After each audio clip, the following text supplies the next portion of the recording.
네, 지난 시간까지 우리는 이 하나님의 법을 다 지킬 수가 없어서 마땅히 받을 진노와 저주가 있지만 하나님께서 거기서 피할 길을 주셨다는 내용을 살펴보았습니다. 거기에서 요구하시는 것이 바로 믿음과 회개였죠. 자, 이 두 가지의 공통점은 우리에게 없는 것을 하나님이 요구하시는 것이 아니라 구원의 은혜로 주신 것, 선물로 이미 받은 것을 요구하고 계시며, 그래서 우리가 이 진노로부터 벗어나 하나님께 가까이 가기 위해 사용해야 되는 것이었습니다. 자, 그런데 이 구원의 유익함을 우리가 전달받는 수단이, 그러니까 쉽게 말하면 은혜를 받는 방법이 이 두 가지가 아니라 하나가 더 있죠. 모든 외적인 수단을 부지런히 사용하는 것입니다. 자, 여기서 이 외적이라고 하는 말은 쉽게 말하면 눈에 보이는 것을 말합니다. 우리의 믿음과 회개는 분명히 있는 것이지만 눈에 보이는 것은 아니죠. 그래서 성령님께서 우리의 내적으로 일을 하시는 것인데, 여기에 더해 외적으로 눈에 보이는 방법을 통해서도 하나님은 우리에게 은혜를 주신다고 하는 것입니다. 자, 그런데 그러면 이 외적인 수단이 무엇이 있는가? 그것을 살펴보기 이전에 여러분, 이렇게 눈에 보이는 어떤 수단을 통해서 우리가 은혜를 받을 수 있다고 한다면 여러분은 그것을 열심히 사용하실 마음이 있으신지 이걸 먼저 살펴봐야겠죠. 우리가 그럴 마음이 없다면 하나님께서 그렇게 은혜를 주시나 보구나 라고 생각할지언정 이게 우리에게 그렇게 중요하게 와닿지는 않을 겁니다. 그런데 우리의 마음에 하나님께서 이 방법을 통해서 은혜를 베푼다고 약속하셨다면, 그러면 내가 이것을 소중하게 여기고 열심히 사용해야겠다, 이런 다짐이 있겠죠. 그러니까 우리가 이 내용을 제대로 알고 사용을 한다면 분명히 우리의 삶에 큰 유익이 됩니다. 자, 그러니까 여러분께서 이 세 가지는 꼭 기억하시면 좋겠습니다. 이 은혜를 받는 외적인 수단은 이 세 가지인데 특별히 말씀과 성례와 기도라고 합니다.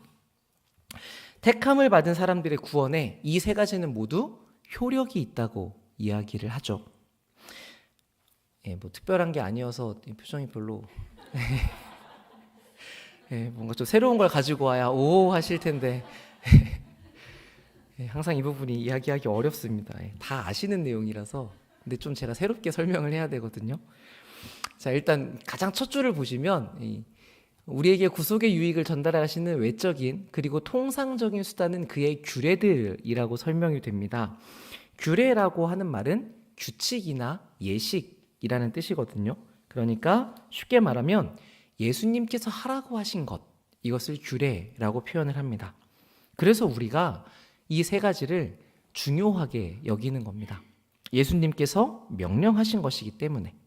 자, 그런데 이 같은 원리를 반대로 본다면 성경 외에, 예수님의 명령 외에 사람이 세운 어떠한 규칙도 은혜의 수단으로 작용할 수 없다라는 말도 됩니다. 그러니까 이것이 우리가 교회 안에서 사람이 세운 전통을 주의해야 되는 중요한 이유가 됩니다. 전에 이렇게 해왔으니까 이렇게 해야 한다. 전에 이렇게 됐기 때문에 반드시 이렇게 해야 된다. 라는 내용들은 여러분이 신앙생활 할 때 크게 경계하셔야 되는 부분입니다.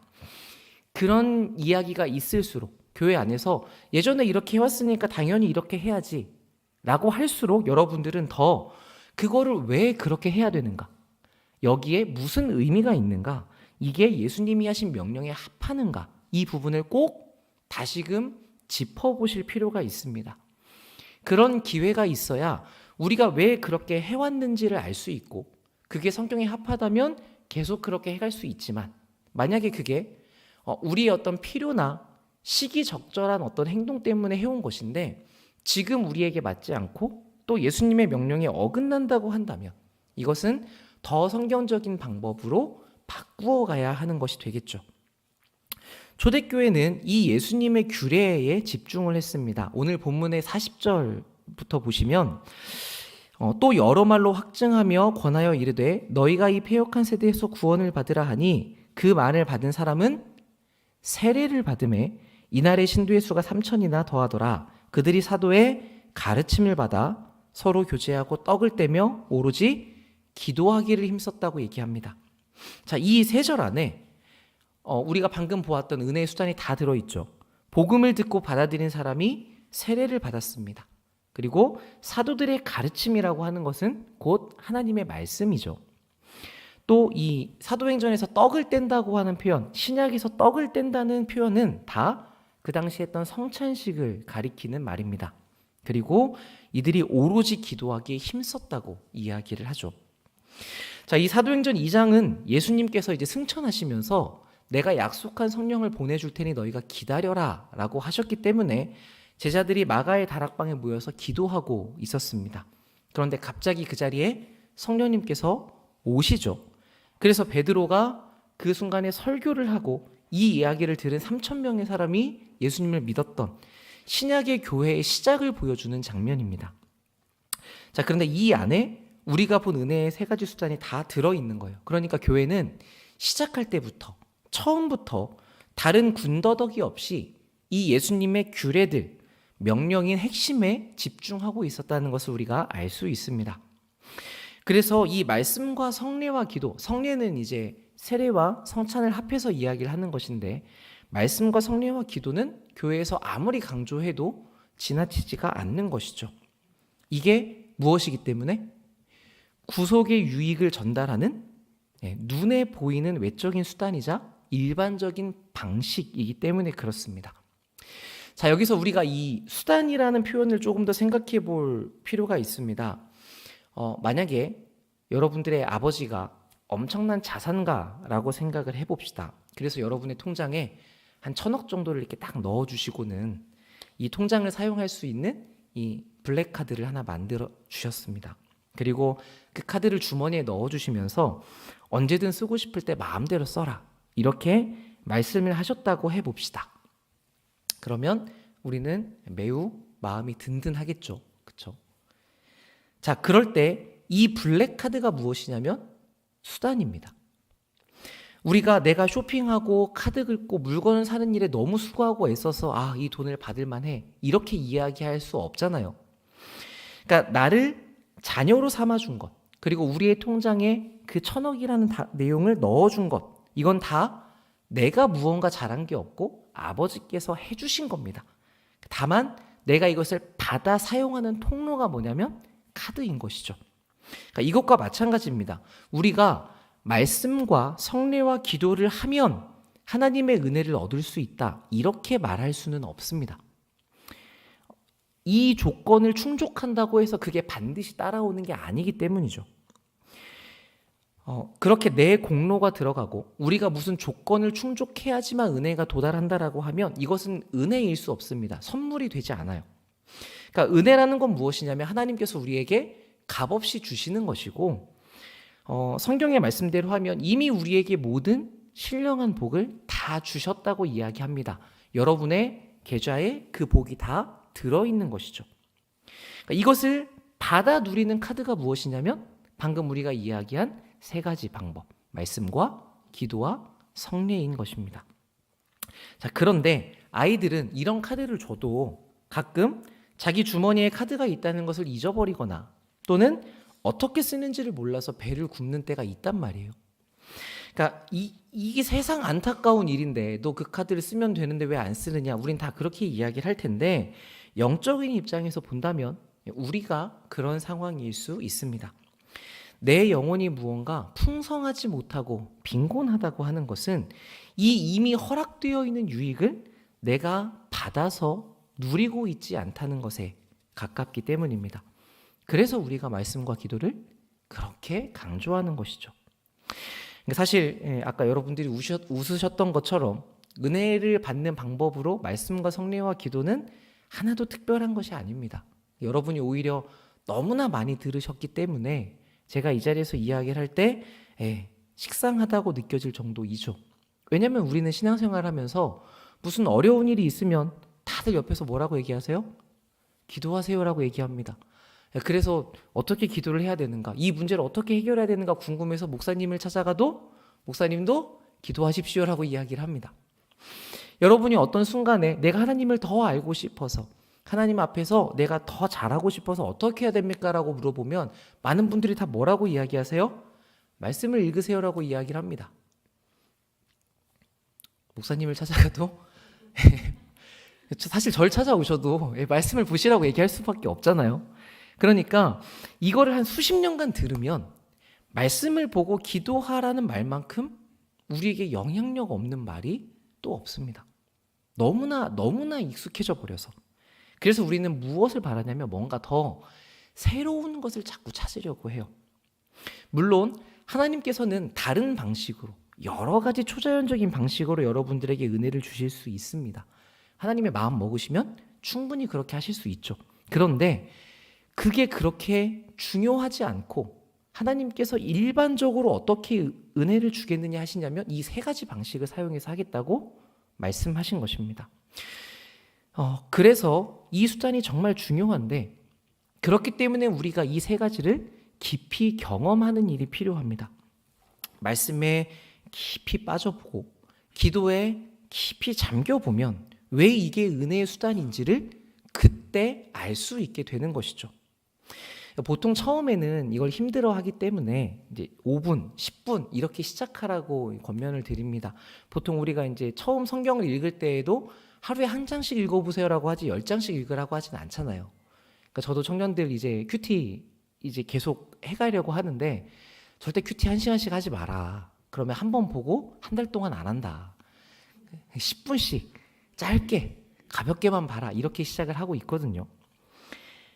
근데 이렇게 10분, 15분이라는 시간은 사실 그렇게 꾸준히 하는 것은 참 중요하지만 어떻게 보면 문 열고 하나님 저 왔어요 하고 인사하고 가는 거랑 비슷합니다.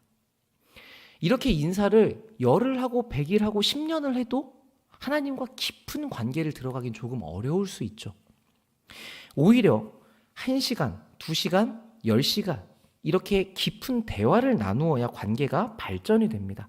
그러니까 우리가 하나님과의 관계에서도 이 많은 시간을 들이는 것은 참 중요합니다.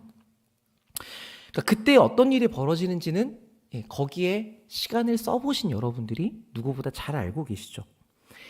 예전에 내가 그렇게 기도했을 때, 예전에 3시간씩 기도했을 때, 예전에 4시간씩 말씀을 봤을 때 이런 일이 벌어졌지. 근데 여러분 예전만이 아니라 지금도 그러해야 되고 앞으로는 더 그래야 됩니다. 시간이 더 많아져야 된다기보다는 하나님과의 관계가 더 깊어져야 한다는 것이죠. 그래서 교회에서 어떤 행사를 하거나 어떤 행정적 소요를 처리하는 것은 그렇게 중요하지 않을 수 있습니다. 어디에 집중해야 되냐면 오히려 이 말씀과 성례와 기도에 집중해야 되는 것이죠. 제 말이 아니라 오늘 읽은 본문이 그렇게 보여줍니다. 44절 이하를 보겠습니다.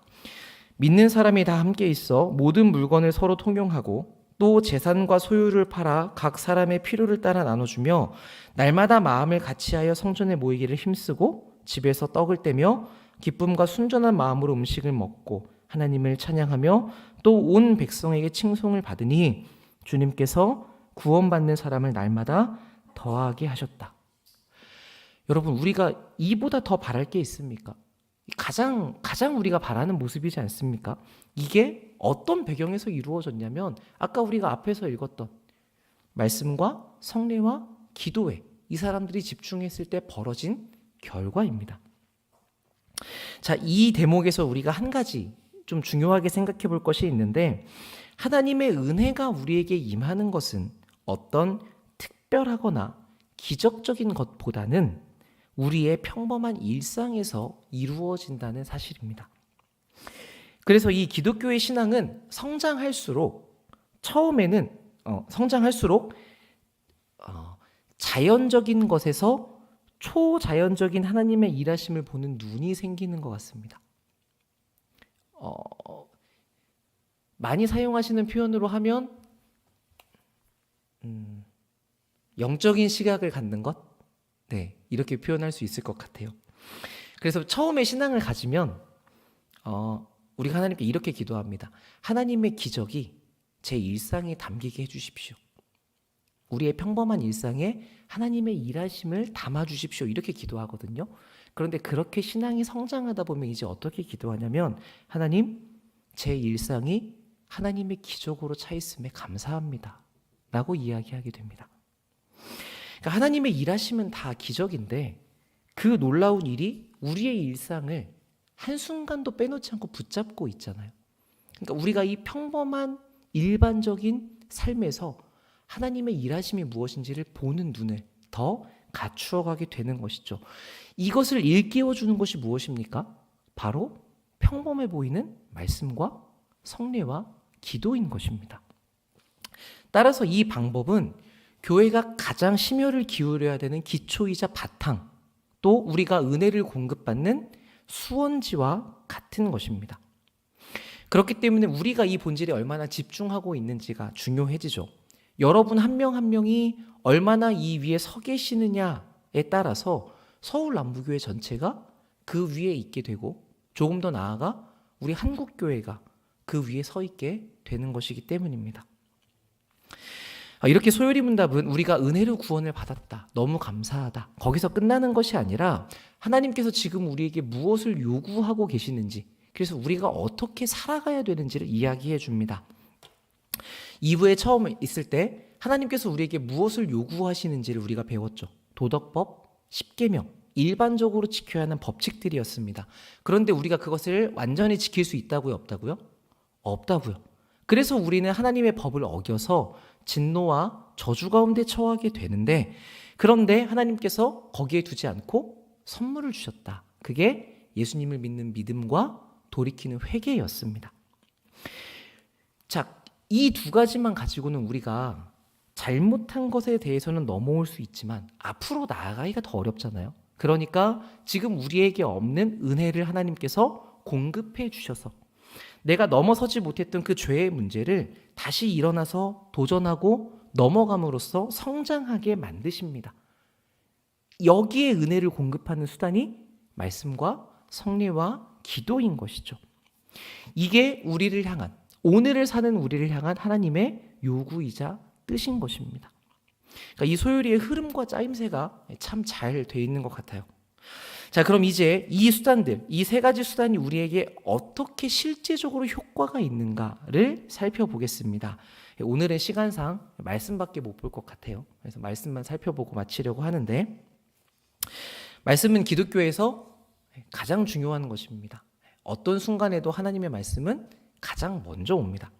자, 그런데 여러분, 이 말씀이 여러분의 구원에 어떤 효과가 있습니까? 라고 물어보면 어떻게 대답하실 수 있습니까? 말씀이 우리에게 어떤 일을 하죠?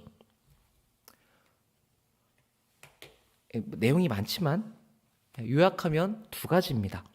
죄인을 깨닫게 하고 돌이키는데, 그리고 우리를 굳게 세우시는 데 사용된다.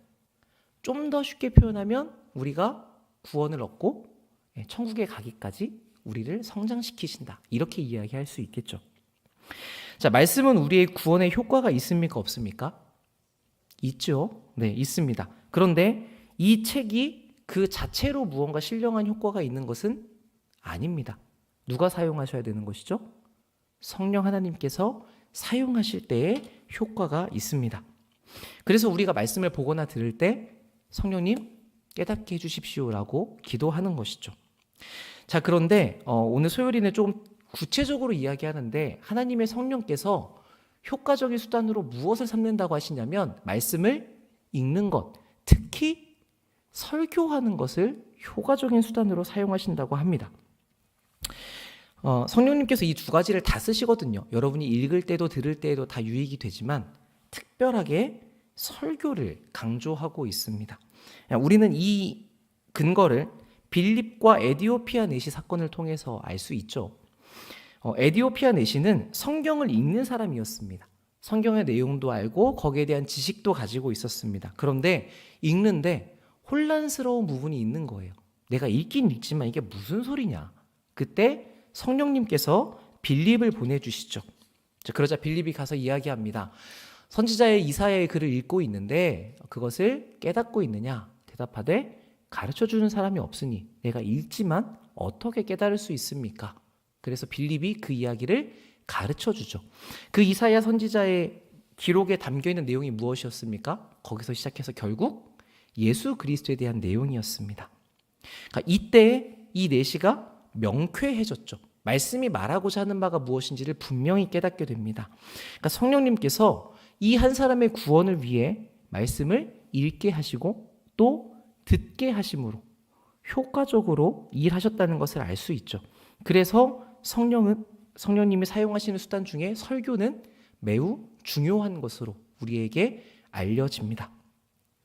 자, 이렇게 성령님은 말씀을 죄인들이 깨닫고 돌이키는 데에 사용하십니다. 그래서 사도 바울은 이렇게까지 말을 합니다. 그리스도께서 나를 보내심은 세례를 베풀게 하려 하심이 아니요 오직 복음을 전하게 하려 하십니다. 아까 우리가 말씀과 성례와 기도에서 세례도 분명히 중요한 은혜의 수단이거든요. 그런데 말씀이 그것보다 우선한다는 것을 알 수 있습니다. 왜냐하면 성례가 보이는 말씀이긴 하지만 이것만으로는 복음의 정확한 메시지를 온전히 드러낼 수 없기 때문입니다. 그래서 우리 성찬에 대해서 말씀 나눌 때도 잠깐 보았죠. 우리가 성찬을 수십 번, 수백 번 하지만 여기에 담겨있는 의미가 무엇인지를 말씀을 통해서 깨닫지 못하면 그건 우리에게 큰 의미가 없는 행동이 될 수가 있는 것이죠. 그래서 항상 말씀이 먼저 옵니다. 믿음은 들음에서 나기 때문에 항상 우리에게 말씀이 기본이 되는 것이죠. 자, 그런데 성령님은 이 말씀을 우리를 구원하는 데만 사용하시는 것이 아니라 또 어디에 쓰신다? 거룩과 평안 가운데 우리를 굳건하게 세우는 일에도 사용하신다고 이야기를 하죠. 그렇기 때문에 우리가 이 말씀을 받고 공급을 받고 더 믿음의 담력을 얻어서 신앙의 여정을 끝까지 완주할 수 있게 되는 것입니다. 그러니까 우리의 삶에 가장 중요한 것이 무엇인가라고 하면 당연히 하나님의 말씀이라고 이야기할 수밖에 없는 것이죠. 하나님은 그렇게 말씀을 사용하셔서 여러분을 죄의 자리에서 돌이키게 만드시고 또 예수를 닮는 데까지 그 신앙의 끝자리까지 가도록 견고하게 세워가십니다.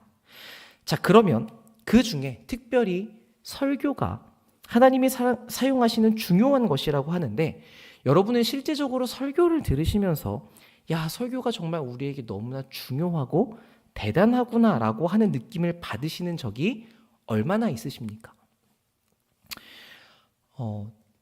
교육부서 설교를 해보면 이걸 참 많이 느끼는 것 같아요. 이 친구들은 여기 왜 앉아 있을까? 내 이야기를 듣고는 있을까? 들으면서는 무슨 생각을 할까? 아이들의 표정을 보면 제가 설교를 하면서도 진짜 여러 가지 생각이 듭니다. 자, 그런데 우리가 이 설교를 들을 때 어떤 마음으로 어떻게 반응하고 있는가? 우리가 매번 하나님 앞에 이 설교가 너무나 탁월한 은혜의 수단이다. 그래서 너무나 감사하다. 이렇게 느끼지 못하고 있다면, 그래서 설교의 자리에 우리의 마음에 무언가 갈증이 있다면 그게 무엇 때문인지 살펴볼 필요가 있겠죠. 자, 그래서 보통은 우리가 말씀을 듣기 위해서 어떤 준비를 해야 되는가? 우리가 이것을 하나님의 말씀으로 받아야 된다라는 이야기를 먼저 듣지만 사실 정확하게 이 설교의 자리는 먼저 설교자에게 책임이 있습니다. 그래서 여러분이 이 내용을 말씀을 어떻게 설교해야 하는가? 말씀 사역을 위해서 부름을 받은 자는 바른 교리를 설교해야 됩니다. 전에 교회의 표징에 대해서 말씀드릴 때 바른 말씀의 전파 제가 이야기한 적 있죠. 이 말씀을 바르게 전해야 됩니다. 근데 어떻게 해야 되냐면 부지런하게. 그러니까 때를 얻든지 못 얻든지 하나님의 말씀을 전해야 되고 그 말씀을 전함에 있어서 두려워하거나 거리낌이 없어야 되고 그리고 두 번째 명백하게. 그러니까 성령님의 그 역사하심이 실제로 이 설교를 통해 드러날 수 있도록 그렇게 분명하게 말씀을 전해야 한다고 이야기합니다. 그리고 충성스럽게 하나님의 모든 뜻을 여러분들이 아실 수 있도록 그것을 치우침 없이 성실하게 전해야 하고 현명하게, 이제 이 부분이 좀 실제적일 수 있죠. 여러분들이 이해하실 수 있는 적실한 방법으로 이 말씀을 잘 전달할 수 있어야 합니다. 다음, 열심으로 하나님과 그 백성들의 영혼을 향한 불붙는 사랑을 가지고 그리고 진심으로 하나님의 영광을 사람의 거듭남과 교회와 구원을 목적으로 설교해야 된다고 이야기하고 있습니다. 그래서 설교자는 엄청 부담스러운 자리입니다. 해당하는 사항이 너무 많죠. 근데 다음 여러분들 거 보시면 요만큼밖에 안 돼요. 그래서 우선은 이 설교는 확실히 설교자에게 하나님께서 맡겨주신 사명이 맞고, 그래서 설교자들은 이 많은 것들을 고려할 때 부끄러움이 없이 여러분에게 설교를 준비해야 됩니다. 이 내용을 말씀드리는 것은 설교자를 정죄하라고 가르쳐 드리는 게 아니라 여러분이 이 내용을 알고 계셔야 말씀을 준비하는 설교자에게 요청할 수 있습니다. 특별히 현명하게라는 표현에서 이 청중의 이해력과 필요가 있잖아요. 여러분이 말씀이 맞았다 틀렸다를 이야기하시는 게 아니라 목사님이 지금 전해주시는 말씀이 저희가 듣기에 조금 어렵습니다. 또는 어떤 부분이 잘 와닿지 않습니다. 이 정도는 말씀하실 수 있는 거죠. 그러면 말씀의 내용을 여러분이 거스르는 게 아니라 전달의 방식을 조금 더 맞춰달라고 이야기하는 거기 때문에 충분히 이야기하실 수 있습니다. 그래야 여러분들의 그런 피드백이 있어야 설교자도 긴장을 놓지 않고 말씀 준비를 위해서 열심을 냅니다. 서로가 말씀을 따라 분별하면서 더 나은 교회를 만들어가기 위한 노력을 기울이는 것을 두려워하시면 안 됩니다. 다만 제가 한 가지 요청하는 것은 그때에 설교에 대해서 여러분이 무언가를 요청하실 때 내 마음속에 그 설교에 대한 판단이나 교만이나 정죄가 있진 않은가. 그러니까 사랑이나 덕을 세우기 위한 것이 아니라 무언가 지적하고 공격하는 것은 아닌가. 이 부분만 엄격하게 주의해 주시면 됩니다.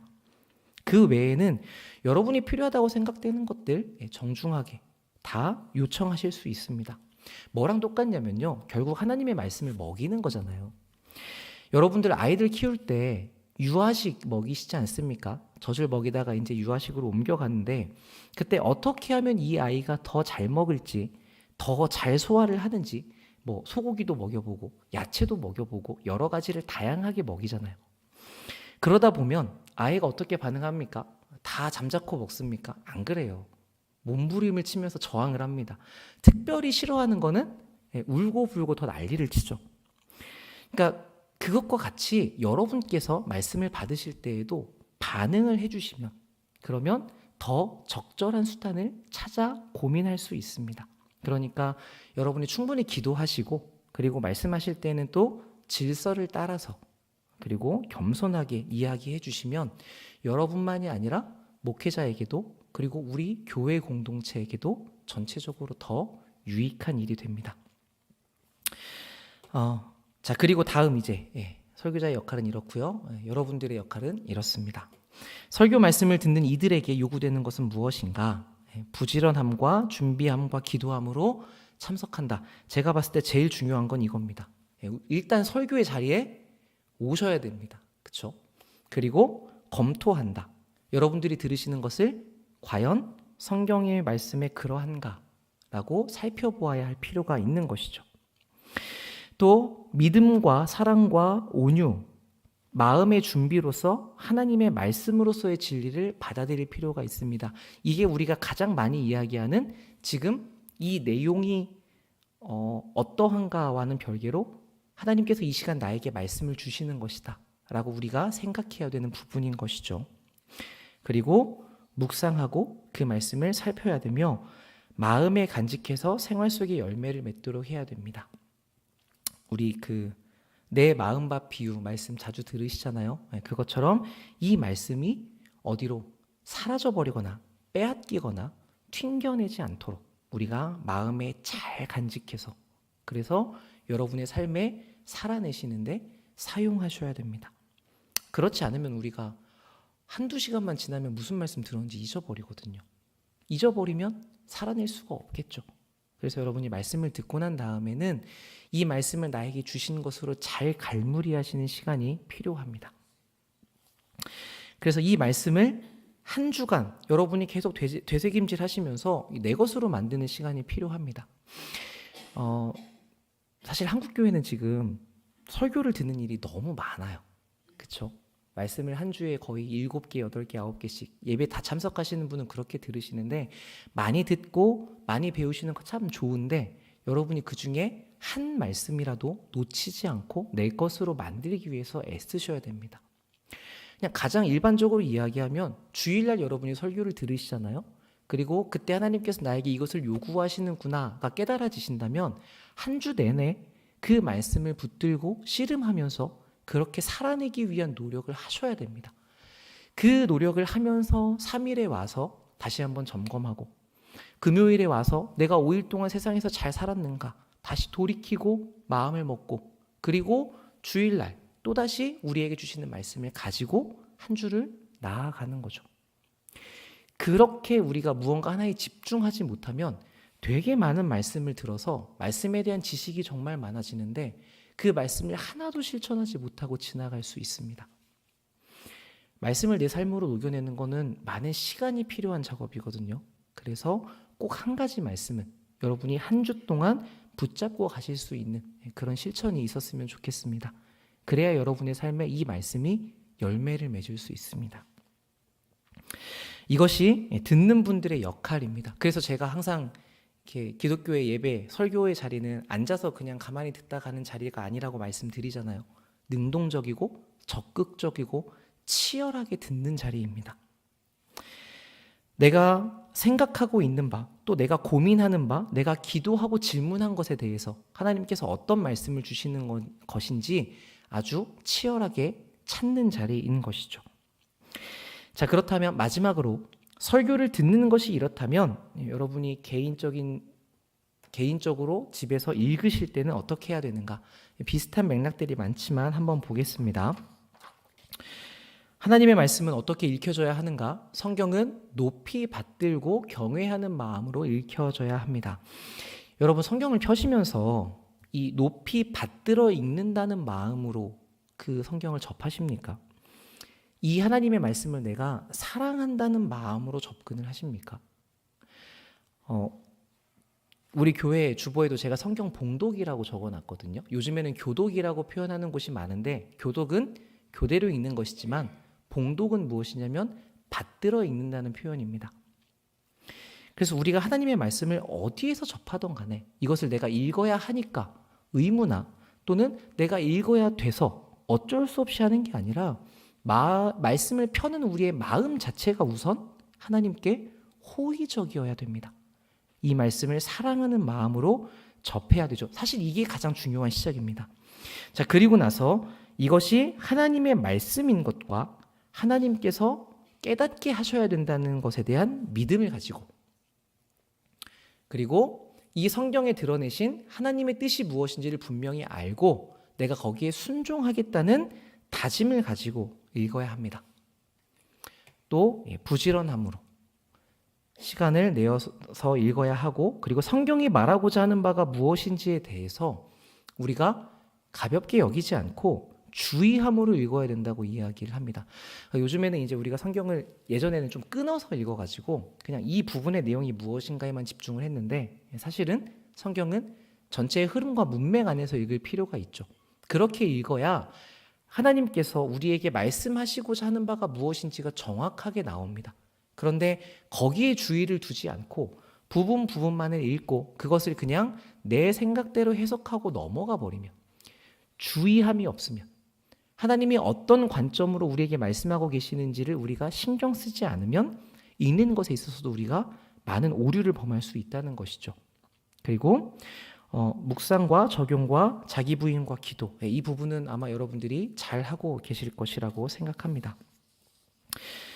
사실 제가 여러 번 얘기하지만 우리 성도님들은 말씀을 사랑하시고 잘 읽으시는 편입니다. 그리고 수요예배 오실 정도면 금요일도 거의 오시고 그 정도면은 말씀을 듣는 것에 있어서도 여러분들이 잘 하고 계시죠. 그러니까 말씀을 향한 여러분들의 태도를 본다면 잘 하고 계시다고 말씀을 드리고 싶습니다. 그래서 제가 오늘 말씀을 나누면서는 열심히 읽어야 된다, 많이 읽으셔야 된다 보다는 그렇게 여러분들이 말씀을 대하실 때, 읽고 들으실 때에 내가 어떤 마음으로 해야 되는지, 어떤 자세로 해야 되는지를 살펴보시는 게 유익할 것 같습니다. 기독교는 이미 책의 종교라고 너무 유명합니다. 그리고 그리스도인들은 역사적으로 그 책의 사람들로 불려왔죠. 그러니까 우리에게 이 말씀이 얼마나 중요한지는 그냥 기독교의 역사가 증명을 합니다. 그래서 우리는 이 하나님의 말씀을 최고의 권유로 드죠. 왜냐하면 하나님께서 이 말씀을 통해 우리에게 은혜를 베푸시기 때문입니다. 성령님께서 이 말씀을 통해 일하셔서 우리가 말씀이신 주님을 만나게 됩니다. 오죽했으면, 그래서 한 신학자는 이 설교에 대해서 표현하기를 말씀이신 예수님께서 이곳을 다니시는 시간이라고 표현을 했어요.